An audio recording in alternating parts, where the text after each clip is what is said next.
Humanity Matters.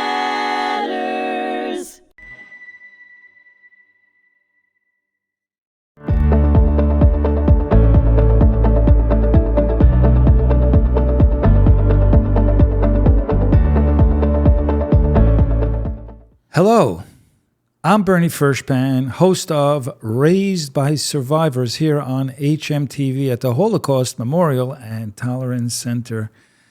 Today I have a very special guest with me, a very dear friend who I've worked with in the past, and it came to my mind recently that, Oleg Frish is a son of a Holocaust survivor, but he is an incredible human being who has a vast and wide breadth of experience in the entertainment business. And I'm so thrilled that you traveled all the way from Brooklyn, New York to be here. You crossed a border. You crossed the Queens border and the Nassau County border to be here with me today. Thank you for carving out some time for me today. Oleg Frish. Thank you so much. 10 minutes ago, there was another life. Now I came to this wonderful place, the Holocaust Museum. Right.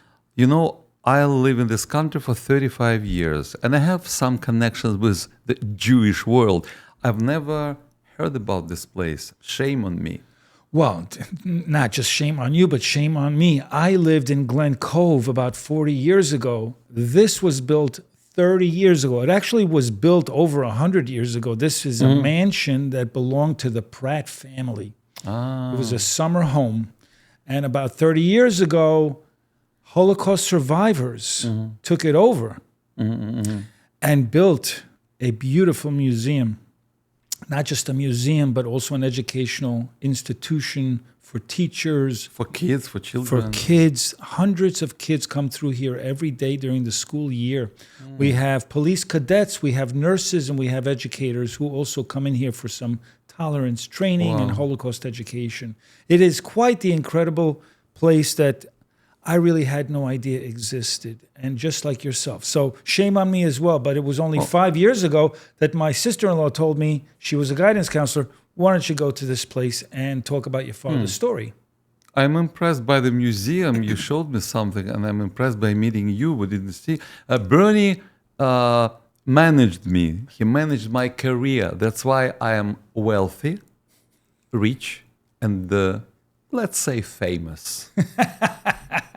And your contact information is still on my website. That's good. And you still have me in your speed dial on your phone?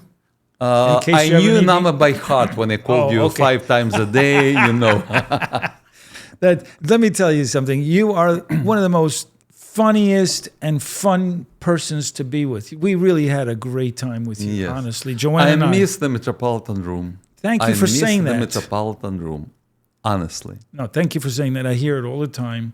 You see? People appreciate you when you're no longer there, right? And that's what happens. Like, first of all, the Metropolitan room is not there anymore, and people miss it. I think everyone appreciated you. Everyone preyed on you because before you came, there were some other strange people. This is true. But before that, cabaret, this was the business of cabaret. You were a singer for a very long time. What made you interested in entertainment to begin with? Were you a young kid that loved the attention of an audience, or is it something that your parents, maybe your mom, pushed you into? I was born in the Ukrainian part of the Soviet Union. So when people ask me, are you Russian? I say, no, I am the Soviet. And I was born in the musical family. My father was the people's artist of the Ukraine. And he was a conductor. He was a famous conductor of a children's choir. Wow. And my mom, she was a piano player, and later she became the piano teacher at the musical school in Ukraine. But I left Ukraine when I was 15 something, and I entered the university in Kalinin. It's the town. Now it's called Tver, and it's 1.5 hours from Moscow. It's close to Moscow. Wow. And I remember when I was a kid, I loved people usually told my parents, "Your son is crazy. Our guys spend money for the sports school, for some toys or some like equipment for sports, and I spend money for music LPs. I loved to collect LPs, and I brought all my collection here. It's all in New York. About 600 LPs and about 5,200 of CDs and cassettes and everything. And that's how, being a Jewish guy since my childhood, I grew up very attentive. And I love to read the names on LP covers, and I loved it. I was maybe 4 years old or 5 years old. I asked, who is Jerry Herman? Who is Rachmaninoff? Who is Tchaikovsky? Who is Pakhmutova? Oh, they are composers. And my parents usually say that we have a very unusual son. He pays attention on those things like a normal guy would never pay attention. So you were young, living in the Ukraine. By the way, my father came from the Ukraine in a village called Sosnove. It was called Ludvipol in the past. It's near Rovno. Rovno. Okay, so it's near there, near the Sluch River. You might even know the river. I don't know. But you go back. Now, when you go back, do you go back to Russia proper, or is it the Ukraine when you go back to Europe? You mean when I go back perform? already living? No, I performed only in 2 towns in Russia, mostly in Moscow. Oh, in Moscow. Ukraine is another. I have no one left in Ukraine. In the Ukraine. All the relatives from my father's side and from my mom's side, they all immigrated to Germany because my parents, they lived in Germany for almost 25 years. And they brought all their family members, sisters, brothers, nephews, and all of them. So they moved out of the Ukraine. Yes. And so let me ask you, was it difficult having a Jewish identity as a young person when you lived in the Ukraine? Did you feel uncomfortable being a Jew? Honestly, from time to time, because I was born in the family and raised, which was well known in the Republic, right? And I was something special. My father accompanied me to different concerts, to exhibitions. We traveled a lot, all the family. My brother, he's actually, I call him a kosher Jew. He's a religious Jew. And we have 8 years difference in our age. And he was born also in the Ukraine. And then being a guy, I think of 16 or 17, I think, he moved to Israel. And he lived in Israel. So we didn't talk about our Jewish roots a lot. And also in our family. I don't know why. My grandma from the father's side, he knew some words in Yiddish. And my grandma from the mom's side, I don't remember that we spoke. She taught me some Yiddish words or expressions. I don't know. My grandfather from my mom's side was a big boss. He was the head of the utility department of the town where they lived, and it's called Melitopol, where the fights are right now. Right.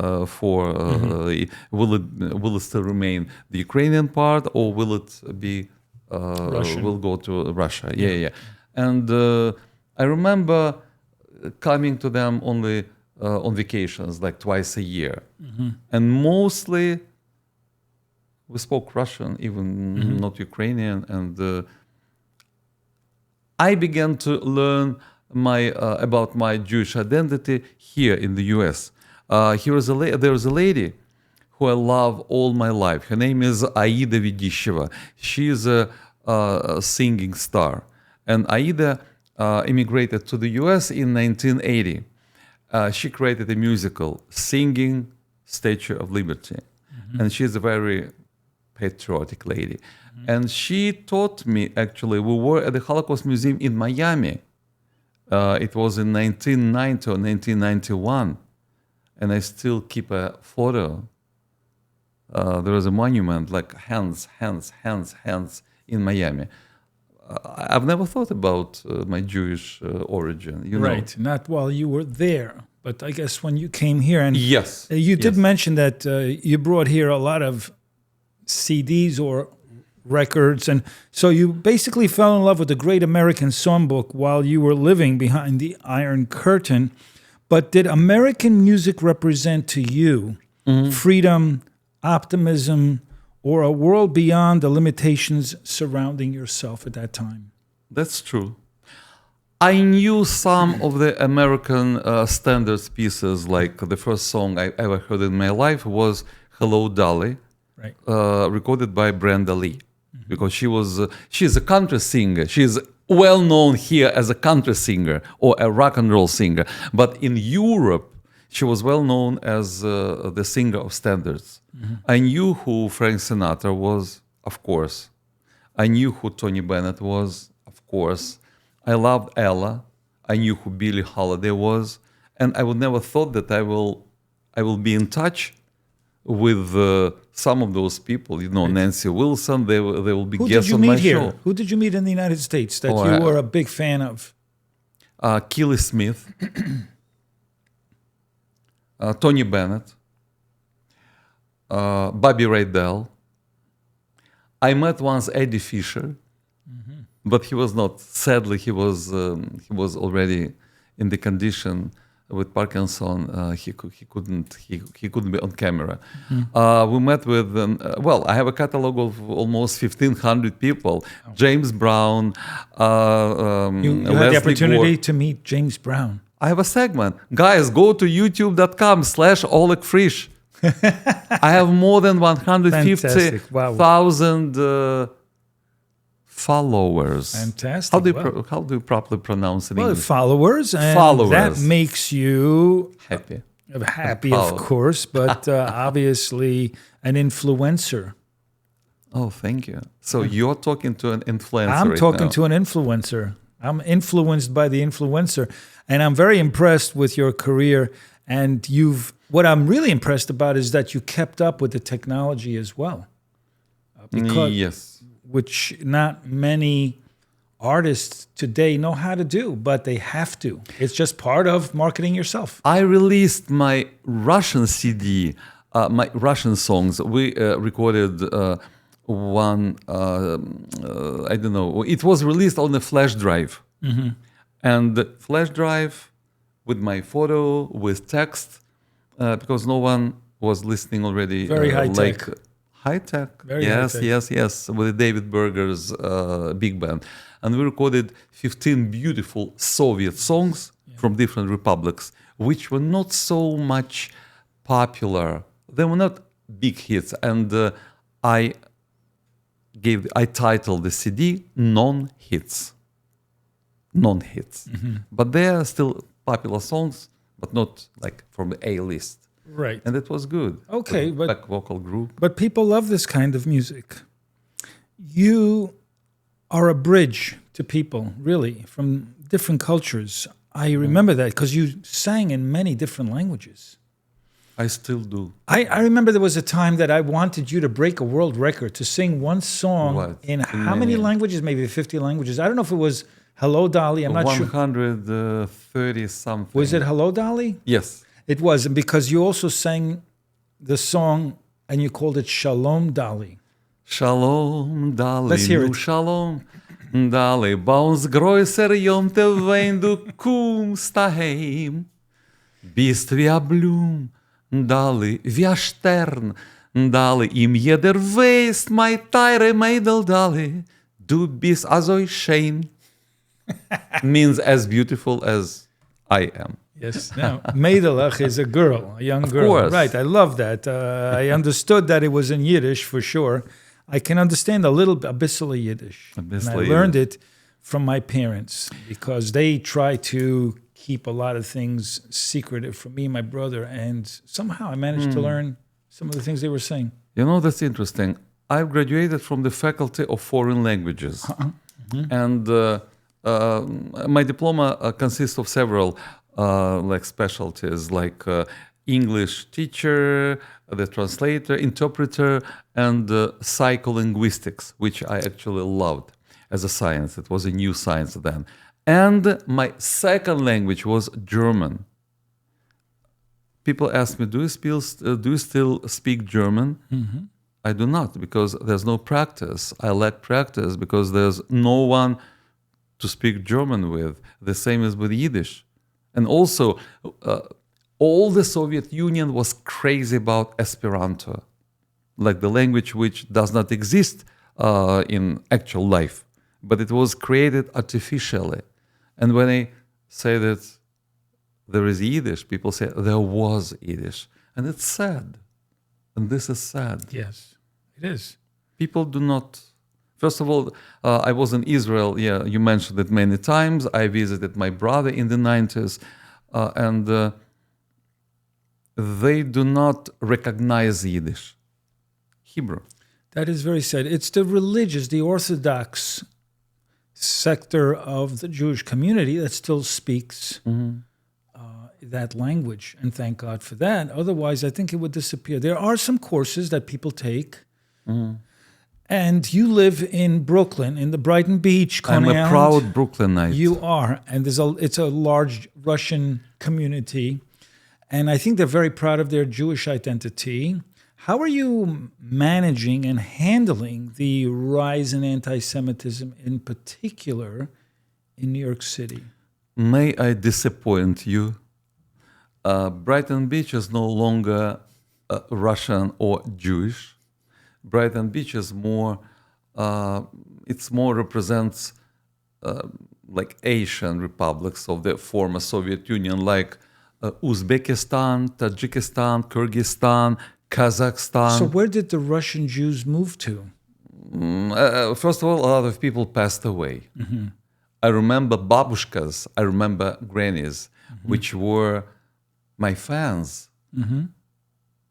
When my segment with Claire Berry, one of the Berry sisters, was aired, I had so many calls. People stopped me in the street. My God, we thought they're no longer with us. No, Claire is here. It was craziness. Now when I say I interviewed Claire Berry, or I interviewed, well, he's with us, Dudu Fisher, more Israeli people react, oh, Dudu Fisher, he is our icon. But some people moved to New Jersey, to Long Island. I visit a couple of my friends who lived in Brooklyn. They live in 5 towns, for example, in Long Island. Some of them moved to Minnesota. I don't know why, but So it is true that various neighborhoods in New York City do change over time. What do they call that? Gentrification. They do Yes. change over time. And so this is actually news to me. I thought that it was still a very Russian Jewish community. there are many sure there's still- Russian. Let's say there are many Russian-speaking people. I understand. Because now, I'll tell you a story. It's interesting. The Russian community before meant the Soviet community from the Soviet Union. As I told you, I am the Soviet person. I am not Russian, but I am the Soviet one. And now, if you call Russian the person from Ukraine, we feel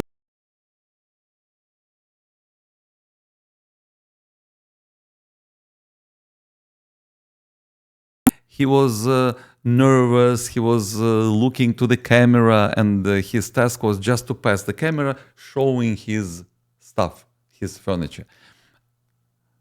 I was nervous and I said, listen, don't be stupid. I am telling you in your native Russian language. My God, I am not Russian. It was actually after the war started. And he was so much, and I felt that I said something not correct, and that's you cannot say, oh, Russian. No. So what are your personal feelings about the war? I mean, you come from the Ukraine, but there's also a Russian connection that you have as well. I'm not a politician, but I want to tell you one thing. I am totally against when people kill each other. No matter if it's a war between Israel and Palestine, if it's a war between African countries, if it's the war between like US and like, I don't know, Chile or Venezuela or other countries. I may not be too much politically correct because I am from a different world, but I'm against. Well, people kill each other. I think we're all against people killing each other, but sometimes you have to defend yourself. Like if somebody starts a fight with you, you want to defend yourself. I'm against the fact that younger generation, they just lose time. They are waiting for the moment to leave the country, because if the Ukrainians, say Ukrainian, male, they cannot leave because they are theoretically have to be in the army, serve in the army. Correct. Yes, and in Russia, you see the sanctions. A lot of my good friends, they cannot enter the U.S. because they cannot obtain the visa, the U.S. visa, and we are waiting. All the life is a process of waiting. From one adversity to the next. I have a couple of friends who were killed in the war from the Russian side. They went to the army and were killed. Honestly, I don't know deep, just from inside, the reasons. I know what other people say or what we hear from media, from radio and television.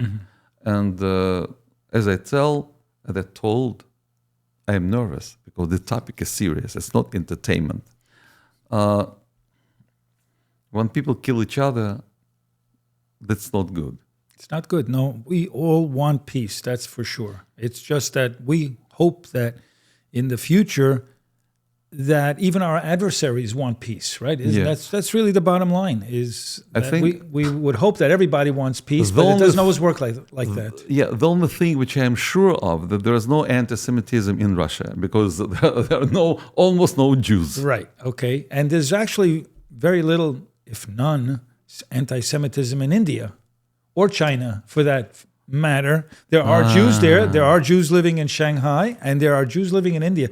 Actually, they say that India... They are assimilated. They have assimilated, but in India, they said that there's a Jewish community there. It's been there for 2,000 years. They actually claim that there's no anti-Semitism in India because the Hindus really have no issue with the Jewish people, and they're very welcoming to all religions. One of my friends, she's a singer, Svetlana Portnyansky. She often traveled to Argentina.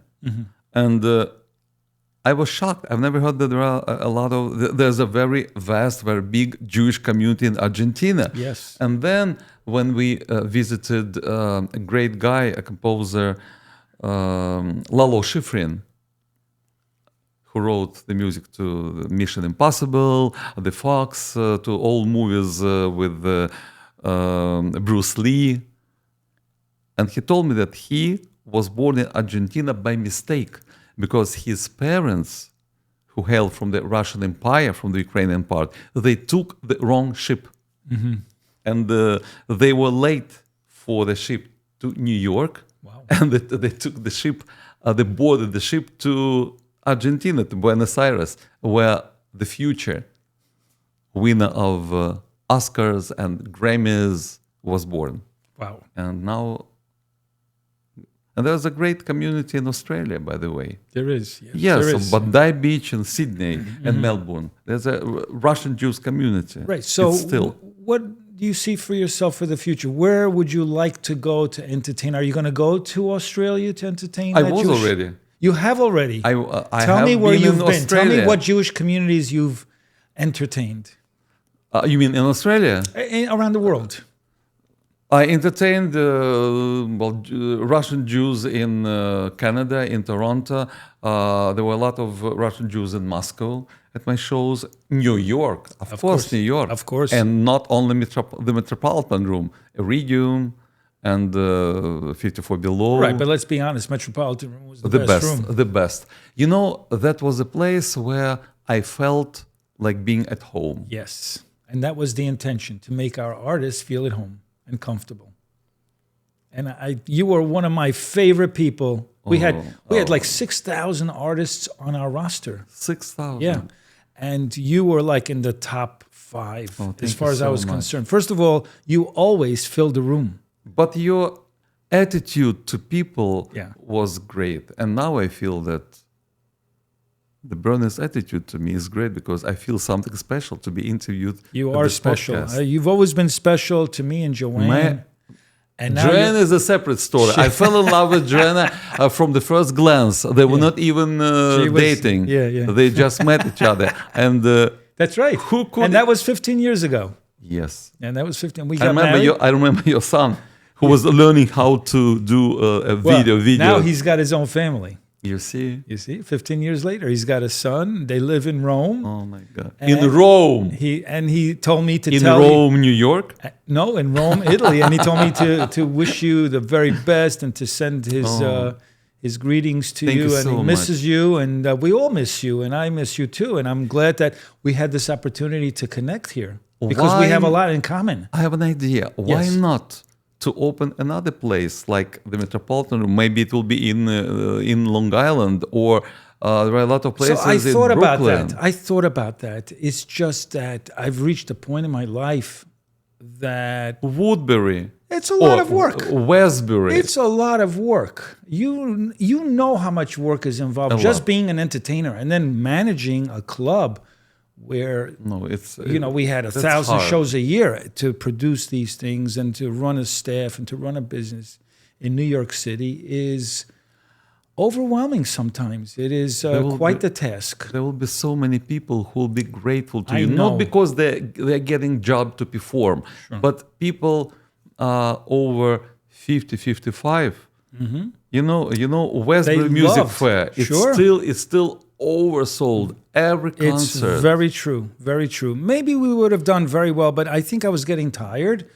I needed to do something else anyway. You know me. If you watch the film, The Weight of Memory, the documentary that I am the subject of, I talk about the many careers I had. And that was one of them. It was to run the club that I truly enjoyed. I had so much fun. I made some great friends like yourself. It's just that I moved on. And now here I am educating young people about being more tolerant with each other, right? And that's really the key, is to push back hate, push back anti-Semitism. We could do a lot better as a society.